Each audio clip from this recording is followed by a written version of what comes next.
Ya, yo soy la mamá de Cristian Cayupán, mi nombre es Denés Morales. Bueno, yo con esta pena que tengo, siento mucho a mi hijo por la burla que hicieron ese día, el 5 de enero. Estando velando a mi esposo aquí en la casa, mi hijo fue dado de libertad con a medida de cautelar y después a la tercera hora ya dijeron que mi hijo era una equivocación, que le habían dado la libertad.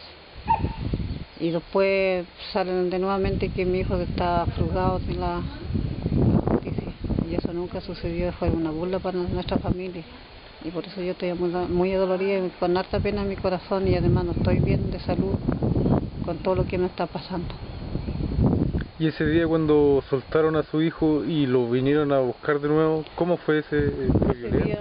No, ese día vino la abogada, vino su defensora a buscarla, así que, porque en cualquier momento iban a llegar los fuerzas especiales, los carabineros a buscarlo. Ojalá tenerlo pronto en mi casa, que más deseo estar con él, porque ya mi esposo se fue.